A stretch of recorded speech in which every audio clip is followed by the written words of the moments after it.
A beleza de uma obra de arte está no próprio objeto artístico ou está no olho de quem vê? Hoje nós vamos falar sobre a estética, que é a filosofia da arte. Mais especificamente, vamos falar aqui sobre uma questão muito importante, muito interessante também, que é sobre a fruição estética, sobre o valor estético. Será que o valor estético é uma propriedade apenas do objeto estético, ou ele é um modo que as pessoas têm de perceber um objeto ou um fenômeno? Enquanto algumas pessoas acham que a beleza e o valor estético são determinados apenas e exclusivamente pelo gosto e pelas percepções individuais, há outras pessoas que defendem que há critérios objetivos para a avaliação estética, para que haja um valor estético. Essas duas posições são conhecidas como subjetividade estética ou subjetivismo estético e objetividade estética ou objetivismo estético. Essas são duas perspectivas muito importantes no campo de estudo da estética, da filosofia da arte. E são elas que nós vamos ver nesse vídeo hoje. Vamos falar aqui sobre as principais características de cada perspectiva, as diferenças que elas têm entre elas, e também veremos uma terceira maneira de enxergar essa questão, que é uma mescla entre essas duas visões, ou seja, que leva tanto o subjetivismo em conta quanto o objetivismo. Esse assunto é muito importante para todos os artistas, para quem gosta de arte, para quem faz arte e, claro, para nós músicos. Afinal de contas, a música é uma das artes.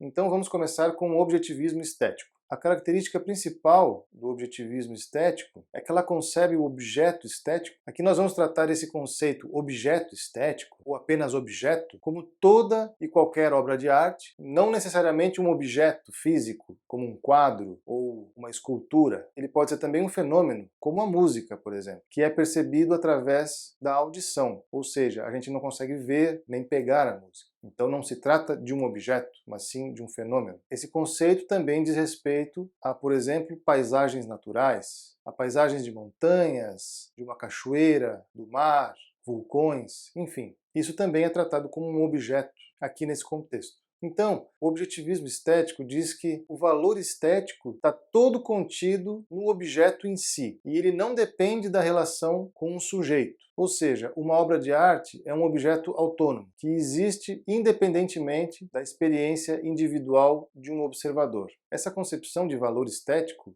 ou de beleza tem origem na Grécia Antiga. Para os gregos, a beleza, o valor estético, é uma propriedade do universo, das coisas. Portanto, tudo aquilo que se percebe como belo existe independentemente de ser percebido ou não por um indivíduo. Então, o sujeito limita-se apenas a perceber a beleza do objeto. E só lhe cabe descobrir o que já existe, não importando que tipo de relação o sujeito tem com aquele objeto. Então, esse ponto de vista do objetivismo estético defende que a fonte da qualidade estética, a fonte do valor estético, da beleza, está em certas qualidades do objeto. Seja esse objeto um objeto natural, como as paisagens, ou um objeto artificial, como as obras de arte feitas pelos seres humanos. E essas qualidades, elas se manifestam em certas estruturas formais. Por exemplo, na simetria do objeto, na proporção, na coerência, na harmonia e assim por diante. Muitas vezes também são associadas a certas fórmulas matemáticas, como é o caso da tão famosa seção áurea, o número de ouro. Então, para o objetivismo, se o objeto contém essas qualidades, ele contém um valor estético, ele é belo. Então, de certa maneira, o objetivismo estético radical não admite que haja uma multiplicidade de significados da obra de arte. Não tem como o sujeito inserir ou extrair um significado emocional, um significado expressivo que já não esteja inserido no objeto, que já não pertença ao objeto. Porque as qualidades que estão no objeto são aquilo que são, e mais nada. E isso basta para que surja o valor estético. Ou seja, esses significados eles não mudam de acordo com quem observa o objeto, e nem como se observa o objeto. Então, nesse caso, a qualidade estética de uma obra de arte, por exemplo, ela é avaliada de forma objetiva, sem levar em consideração opiniões pessoais, experiências de vida ou qualquer outra característica do indivíduo que experimenta esse objeto.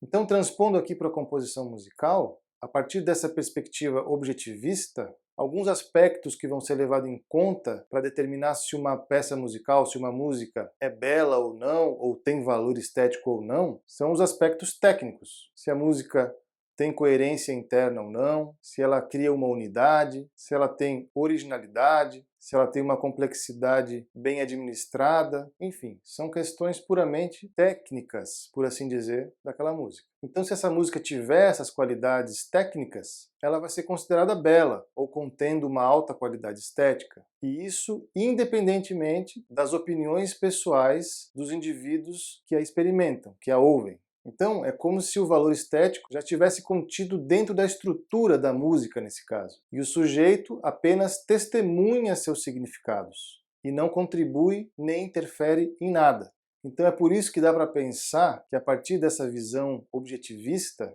não tem como uma obra de arte ter mais do que um significado, porque só há uma interpretação correta dessa obra, ou dessa música, nesse caso. Ou, na melhor das hipóteses, algumas poucas variações de interpretações e significados. Agora, do outro lado, nós temos o subjetivismo estético, que em sua forma mais radical desconsidera completamente o papel do objeto e alça então o sujeito ao papel principal na manifestação do valor estético. Essa visão então deixa de lado as qualidades técnicas do objeto e leva em conta apenas a subjetividade, a individualidade do sujeito. Então isso quer dizer que a experiência estética é uma experiência totalmente pessoal e única para cada indivíduo. Uma mesma obra, contendo as mesmas qualidades, as mesmas características, vai suscitar uma série de significados totalmente diferentes para cada indivíduo que entrar em contato com essa obra, com esse objeto. Isso acontece porque, de acordo com essa visão subjetivista, a experiência estética de cada pessoa é influenciada por suas experiências pessoais, suas emoções, suas diferenças na educação, sua cultura, o meio social no qual essa pessoa está inserida e o tempo histórico em que ela vive. Então tudo isso molda uma certa maneira do indivíduo interpretar as coisas do mundo, que é muito única, e essa maneira é utilizada também para interpretar as obras de arte. Essa ideia também tem origem na Grécia clássica e pode ser resumida com a frase: o homem é a medida de todas as coisas. Ou com uma frase mais corriqueira, a beleza está nos olhos de quem vê. Então, diferentemente do objetivismo, o subjetivismo transporta a fonte estética, a fonte do valor estético que estava no objeto, para o sujeito. Ou seja, não há um objeto belo. Ele se torna belo quando entra em contato com uma mente humana, preparada para entendê-lo como belo. Só o fato de algo ser entendido como belo já denota a percepção de uma mente, que o percebe como belo. Então a beleza não é nenhuma qualidade das coisas em si mesma. Ela existe na mente de quem as contempla. E cada mente percebe uma beleza diferente. Então perceba que o subjetivismo tem esses dois aspectos fundamentais. Ele nega completamente que as qualidades do objeto são a fonte do valor estético e alça o sujeito ao papel principal dessa fonte. O sujeito é a fonte total do valor estético. Não há um objeto estético sem que um sujeito o converta em tal. Então, o papel do sujeito, do observador, ele é absoluto na criação do valor estético. É o sujeito que decide o que é arte ou não, o que é belo ou não, se tem valor artístico ou não. E como já vimos, esses juízos estéticos são guiados por alguns fatores, principalmente pelo contexto cultural e o tempo histórico em que o sujeito está inserido. Portanto, se o juízo estético está atrelado a essas condições, ele pode ser modificado conforme o tempo passa. Ele pode sofrer mudanças conforme o tempo passa, que é o que realmente ocorre. Portanto, segundo essa perspectiva, é impossível achar um juízo estético universal, porque não há critérios absolutos que tornam certo objeto belo ou contendo um valor estético para todas as pessoas. Então vamos supor aqui uma situação que não envolve uma obra de arte, mas sim uma paisagem. Vamos supor aqui uma grande queda d'água, uma catarata, como as cataratas do Iguaçu. Quando alguém se aproxima das cataratas e se depara com aquela grandiosidade, com aquela potência, com aquele poder totalmente sobre-humano, essa pessoa pode se ver imbuída de um sentimento estético conhecido como sublime. Porém,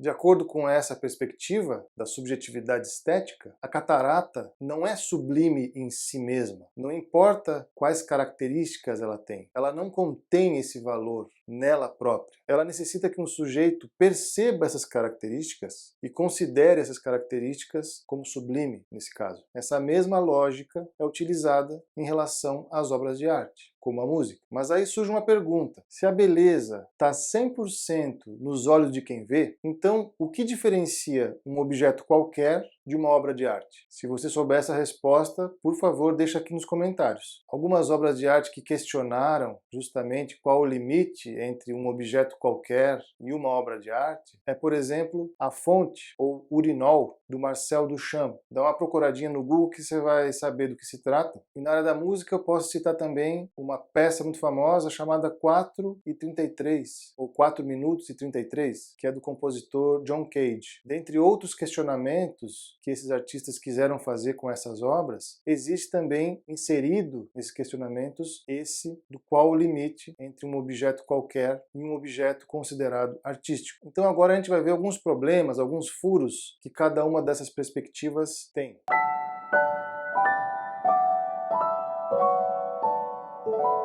Tanto o subjetivismo quanto o objetivismo têm a sua parcela de verdade, quanto à fonte da qualidade estética, ou seja, qual é a fonte do valor estético. Mas eles erram justamente quando eles chamam para si toda a explicação do fenômeno e desconsideram completamente o outro lado. E para entender o fenômeno, você tem que considerar justamente os dois lados e o que eles trazem de verdade. Então, o objetivismo ele reduz o papel do sujeito a um simples observador, a alguém que vai apenas registrar algo já ocorrido esteticamente no objeto em si. Então, o sujeito não participa ativamente da constituição do valor estético. Como nós vimos anteriormente, o objetivismo estético baseia o valor estético em certas características, em certas estruturas formais associadas a certas propriedades, como a simetria, a harmonia, a proporção. Porém, é interessante observar que a mera presença dessas características não basta para que os objetos sejam considerados possuidores de valor estético ou possuidores de beleza. A simetria por si só não garante que um objeto vá ser considerado belo. Há muitos objetos que não são simétricos e são considerados belos. E o contrário também. Há objetos que são simétricos e não são considerados belos. Essa mesma lógica vale para as outras características, como proporção, harmonia e assim por diante. E também valem as estruturas relacionadas às fórmulas matemáticas, porque muitas dessas fórmulas também são encontradas em muitas obras de arte consideradas medíocres, por exemplo, ou seja, sem valor estético nenhum. Então isso quer dizer que não há característica que garanta que um objeto vá ter valor estético. Já o subjetivismo, pelo contrário, absolutiza o papel do sujeito e transforma o objeto numa mera projeção da mente humana, da faculdade humana. E o subjetivismo muitas vezes tende a encarar essa faculdade humana como universal, ou seja, sem contar os fatores históricos envolvidos. Só que o sujeito não vive num vácuo isolado, ele está inserido num contexto histórico e social, e ele é permeado por tudo que diz respeito a esse contexto. Então, o sujeito, ele reflete toda essa carga sociocultural, histórica, em todos os julgamentos de valor que ele vem a fazer, inclusive os julgamentos de valor estético. Então, nesse sentido, o sujeito não carrega uma subjetividade isolada e única, mas uma subjetividade inserida num contexto particular. Então, como eu disse anteriormente, acredito que uma visão balanceada entre essas duas perspectivas seja mais produtiva para a gente entender como surge o valor estético. Então, quer dizer, não basta a intervenção de um sujeito para que este considere qualquer objeto belo ou sublime, por exemplo. Algumas características precisam estar contidas nesse objeto, para que, ao contrário de outros objetos, este em particular provoque no sujeito um sentimento de beleza ou um sentimento de valor estético. Então dá para dizer que, enquanto não há relação com o sujeito, o objeto estético só existe potencialmente. Ou seja, um objeto estético só passa a existir efetivamente quando ele se torna um objeto para uma mente humana, para o ser humano, que por sua vez está inserido num contexto e em certas condições sociais e históricas e assume um determinado paradigma estético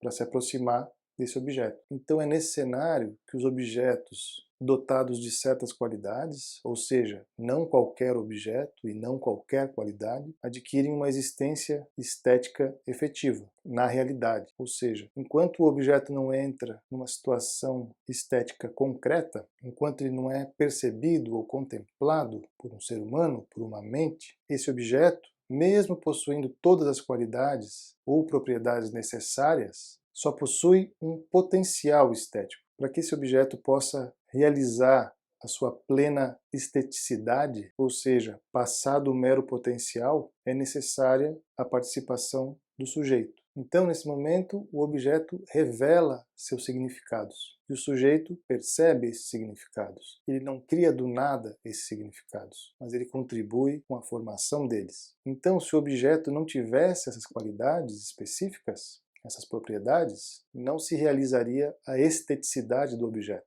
que é justamente isso que o subjetivismo não entende e não leva em conta. Mas, por sua vez, se não houver a intervenção do sujeito, alguém que contemple, ou seja, o encontro entre o sujeito e o objeto, essa relação não alcançaria o plano estético, o valor estético, o significado estético. E essa é a parte que o objetivismo não entende e não leva em conta. Então, para concluir essa parte, a fruição estética, ou a possibilidade de existir um valor estético, não se trata de uma habilidade universal aplicável a qualquer objeto, mas sim de um interesse que surge e se mantém na relação do sujeito com um objeto que possui certas qualidades. Ou seja, o valor estético e os significados de uma obra de arte não irradiam das propriedades físicas ou de qualquer propriedade ou característica do objeto. Esses significados, esse valor estético surge da interação com os indivíduos em suas respectivas particularidades. É importante falar que o assunto desse vídeo se trata do valor estético, mas numa obra de arte também podem existir outros valores de outras ordens, tais como sociais, políticos, históricos,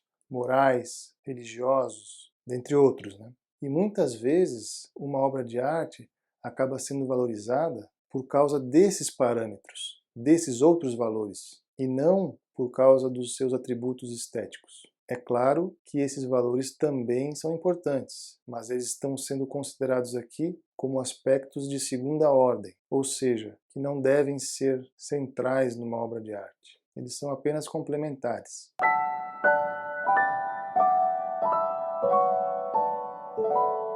Então, falando de valor estético, podemos dizer que a balança está pendendo hoje em dia muito mais para a subjetividade do que para a objetividade. E isso geralmente leva a gente a um relativismo muito grande. Uma das razões para isso acontecer é o fato de que a nossa sociedade hoje em dia é muito individualista, é muito centrada no eu.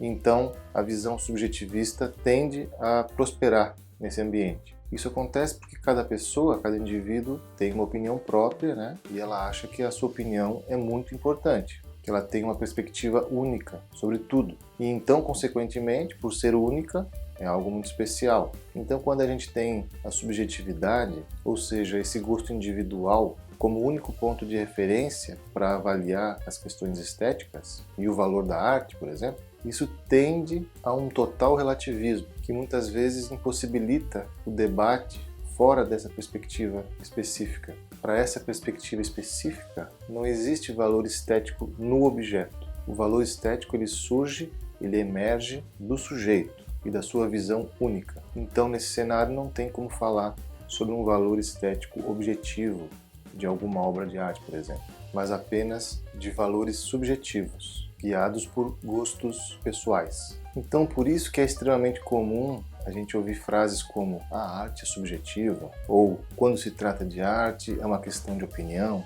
Esse tipo de pensamento abre caminho para um total relativismo da obra de arte, na qual toda e qualquer interpretação é válida e está correta. Por isso é tão difícil hoje em dia a gente falar objetivamente sobre uma obra de arte. Se ela é boa ou ruim, se ela tem valor estético ou não. Isso vale para todas as artes, para a música inclusive. Porque se você fala, por exemplo, essa música não tem valor estético, ela não tem relevância, ela não é bela, ou alguma coisa desse tipo. Sempre pode haver o argumento de que se você não está percebendo o valor dessa música, ou dessa obra de arte, é porque você não possui o background sociocultural necessário para compreender esse objeto artístico, ou porque você está tentando encaixar esse objeto artístico, essa música, num modelo estético que valoriza outros atributos. Então o erro nesse caso está na interpretação do sujeito, que não consegue perceber o valor do objeto. Como a gente viu, é claro que uma obra de arte pode ter diversas interpretações. Porém, é prudente que se tenha cuidado sobre essa questão da relativização total. Esse relativismo extremo, que é comum nos nossos dias, deve ser sempre avaliado com muita cautela. Eu digo isso não porque eu tenho uma preferência a respeito do objetivismo ou do subjetivismo. Eu digo isso porque a balança do valor estético pendeu desproporcionalmente do lado